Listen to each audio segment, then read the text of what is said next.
ที่ต้องจากไกลได้เวลาไปตามความฝันแล้วเนาะเพื่อนเอ๋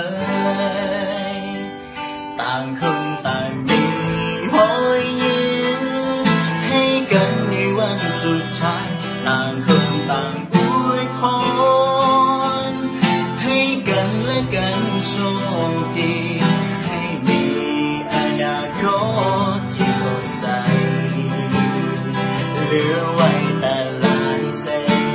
ที่ประทานสลับกันจนบ่รู้ว่าเป็นของใครต้องสร้างกันแล้วส่งกันแล้วเพื่อนเอ๋ยทุกสิ่งที่เคยได้เรียนรู้มา6 ปี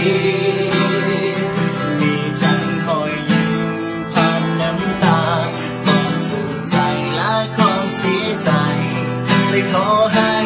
ลายเส้นเหล่านี้เป็นตัวแทนของค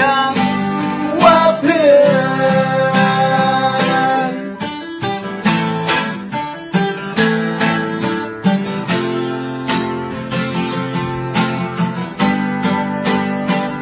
มุมห้องมุมนั้นที่เราเคยนั่งยอมกัน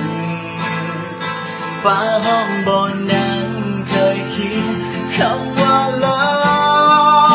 ฟสาวห้อง7 2